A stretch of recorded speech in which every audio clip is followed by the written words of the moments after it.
There we go. Okay, so welcome to Tech Tips at 2, Getting Busy with LinkedIn. I am Maggie Carey from Master IT Media, and I help businesses take the commotion out of their promotion. So today we're going to be covering how to create and maintain a business LinkedIn page.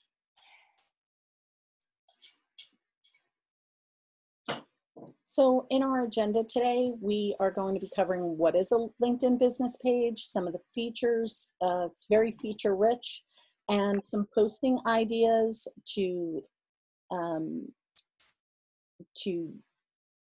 fill this page with good content that people are going to engage with. And then of course, I always end with some fun tips to try. So first, what's a LinkedIn page? A LinkedIn page acts as the voice of your organization on LinkedIn. Different than your personal page. You can highlight business products and services, as well as offer job opportunities. You're also interacting with members on LinkedIn as your business, not just as you. So the same type of thing with a Facebook, you can make a lot of correlations between your Facebook personal profile, your LinkedIn personal profile page, and your Facebook business page and your LinkedIn business page. They're two separate entities, and you can engage in both of these social media platforms in that manner. You can also utilize something that's very cool called the content suggestion feature, which is, you don't always have to create your own content. You can use the content that is already out there in the world and share it, and then put some of your spin on that. Now, keep in mind that if you are trying to create your business page on your phone, you will not be able to do that at this current moment. You have to do it from a desktop application, web page. So, how do you create a business page? I'm going to just show you this little video here because I think using the video will be more clear. You click up on the top, there's a work section, then create company page. You have options here. We'll select small business in this example. As I start typing the company name, you can see that a LinkedIn public URL is automatically created. You can type in your website, and then you have the opportunity to select your industry. There is a great amount of industry options. If you don't find one, you can pick other, or you can pick the closest one to the company size, number of employees, and what type of company you are. You also have the opportunity for a tagline, which is similar to your headline. And what I would suggest you do there is to put something that is, again, keywords. Upload your logo with choose file. And as you can see, you've got a little page preview on the right-hand side. And that is how you create a business page.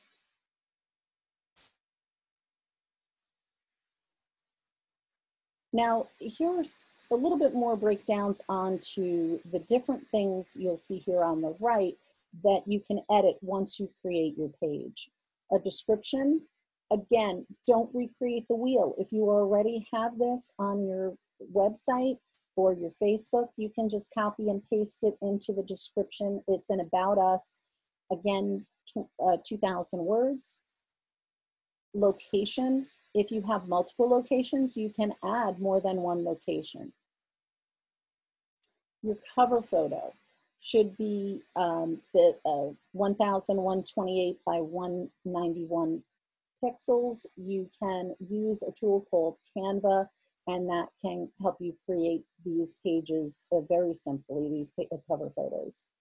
And then you have something really cool, which is a hashtag. If you have hashtags that you use for your company, this is where you would put them in. For example, one of the hashtags I use is Media Mentor, and I can hashtag that. Another hashtag is my business name.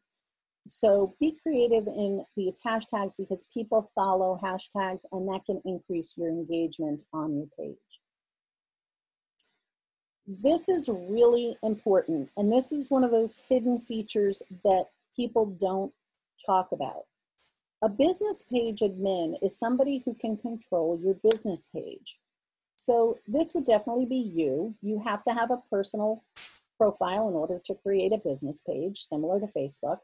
But you access this whole business page by going into the up on the right, you'll see this manage admins. You click on, you click on admin tools and then page admins, and then you'll see this manage admins.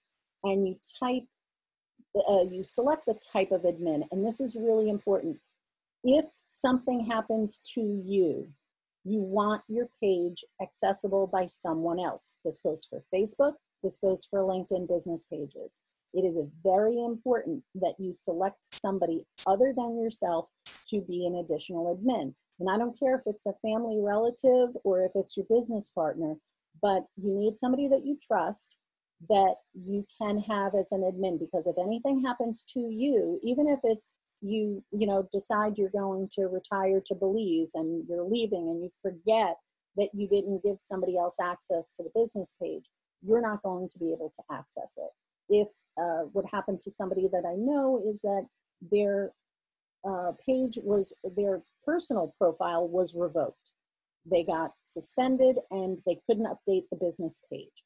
So I hope I've stressed the fact that it's very important to designate an administrator. You can also give different levels as well.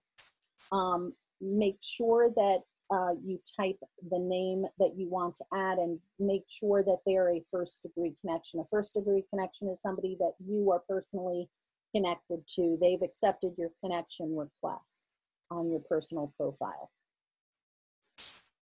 Here's something that is if you need one reason to have a business page on LinkedIn, this is the reason.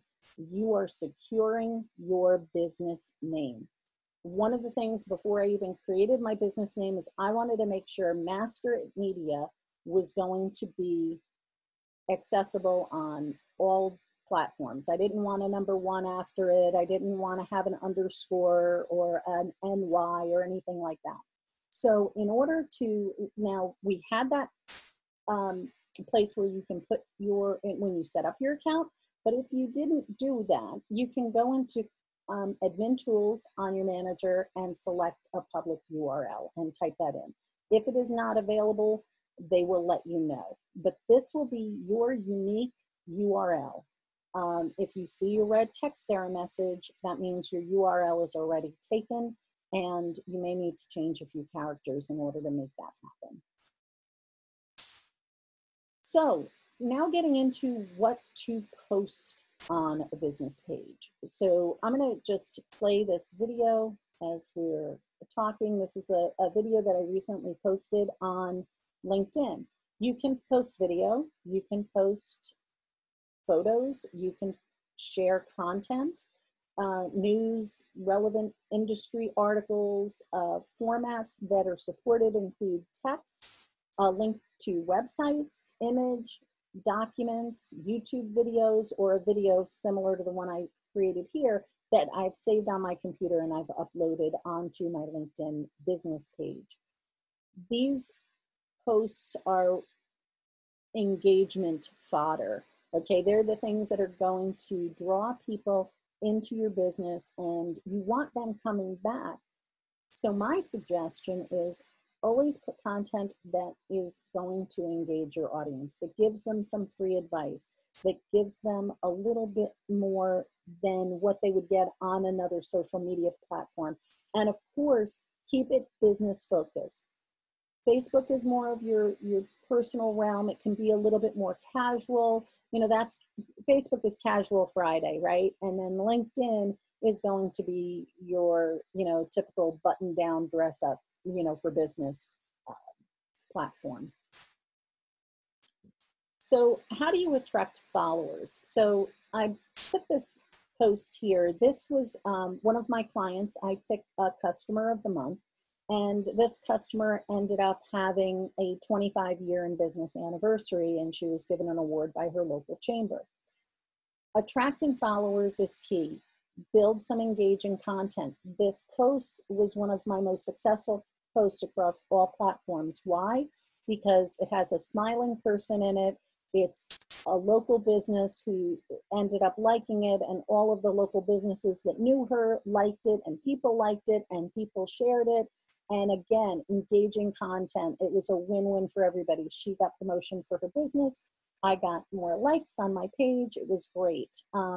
You can also add coworkers and employees to your business page. When you do that, they're connected. You're now connected to their whole sphere of influence in their personal profile page. It also shows the quality of the staff members that you have working for you. Invite LinkedIn connections to like your page or to follow your page. Those, again, you have your connections on your personal profile. This is where you can use them to engage you on your business side. You can also promote your LinkedIn on your other social media platforms, in emails, in newsletters, and so on. This is on my website. I actually have a link to my LinkedIn page. I want people to engage on different platforms because sometimes they're in different platforms when I make my posts. And of course, the beautiful hashtag. You know, for example, this is hashtag customer of the month. It also has my hashtag of my business. It has her business. It has some things about promotion and community and chambers of commerce. These are things where you need to look at your hashtags, see what's popular, what's trending, and take advantage of what's going on. And I want to caveat that, but take advantage in the respect that you are giving people good information about things that are happening now. Think about what your customer needs from you and write a post about it. Another great thing is to have people engage with your posts on like tips and tricks that you have in your business that you can establish yourself as a expert in your industry. And here's another thing: tag other people in your business posts. Same with Facebook. You type at and then start typing their name, and what will happen is the name will start to show up. They can tag you personally, but they can also tag your business, and that's very valuable because anybody else who sees that can now click on it and go right to your page.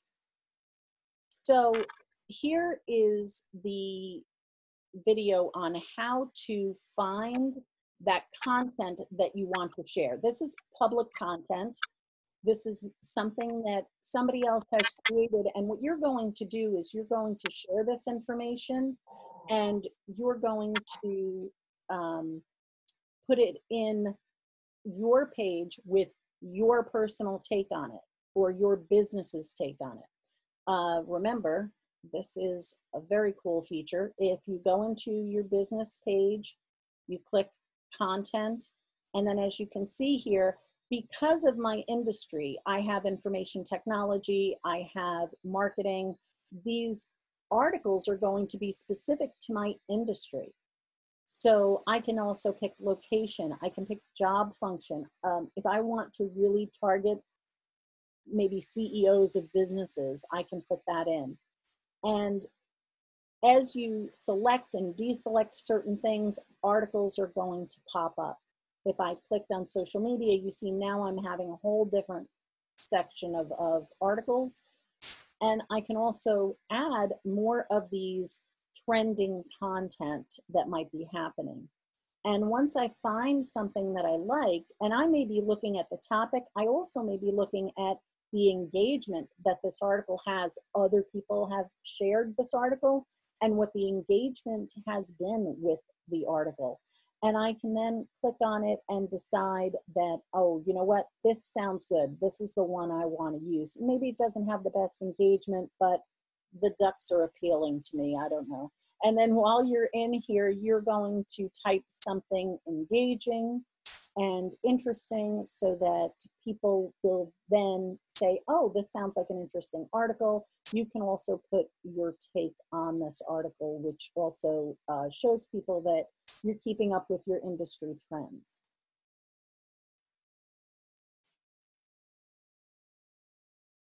So here's an interesting topic. You know, we all have our business pages on Facebook, but underneath a business page in LinkedIn, you can have what are called showcase pages. A showcase page is sort of you can consider it like a sub page of your business page. It's an extension of a LinkedIn business page. And once they're created, they're called, they'll be listed under your affiliate pages. So with this business, they have a media production company and they have an e-learning company as well. So what you can use this to do is to designate, to spotlight an individual brand or a business unit or initiatives that you might have. You know, for Stacy, she has these workshops that she teaches, and they're very interesting. She can create a sub-page under her business page, Fit Stop Delivery, and create these workshop names that she has underneath that as a showcase page. You can have some posting options and analytics as your LinkedIn page does. And analytics are great because you can see what's popular with your audience in particular. So it's always good to take a look at your analytics. And now by breaking out into a showcase page, you can get specific analytics for that showcase page, for that particular product. Note, by the way, you cannot associate employees with a showcase page. That is something that's reserved for your main LinkedIn page, at least at this time, unless they change things. So, oh, I'm back. So here's a little video on how to, well, I guess not, that was just my little, so this is where you would access it here. Under admin tools and create showcase page. So now we're at the point where we're at our fun tips to try. And as I mentioned before, analytics. Analytics are so invaluable and people tend not to look at them. And that is one of the things that I encourage you to go and look once your page is established. If you are looking at, if you're in Facebook and you have an established business page there, take a look at your insights, which is, it'll give you kind of an idea of what information you can find out in your analytics side of Facebook, of LinkedIn. So here you can see you have your reach, your impressions, how many were acquired, how many were organic, engagement. Organic is not paid, basically. And everything that we cover in the workshop today, these are all free resources from the free portion of LinkedIn. LinkedIn does have a paid, like, you know, they call it freemium, right? You have a free version, but if you want the premium services, you have to pay for it. These are all free and available to you. So once your site's established and you're engaging people and you have good content, take a look at your analytics and gauge the trends and over the time period. Sometimes you can see what time a post works better than other times, and that is very valuable. There are LinkedIn local events. As I mentioned, we're all not able to attend anything in person. However, they are currently holding LinkedIn Local in the Hudson Valley on Zoom. They have one coming up next month, and I encourage you to join that Zoom call, and it's a great networking opportunity. Once things go back to normal, we'll be going in person again. And as I mentioned, if you're looking for my free business toolkit, you go to masteritmedia.com. click on training, and then the free business toolkit is there. I add things to it. Every time I find something new and interesting or engaging or something that will help my clients, I'm always putting things on that page. And that's basically our presentation for today.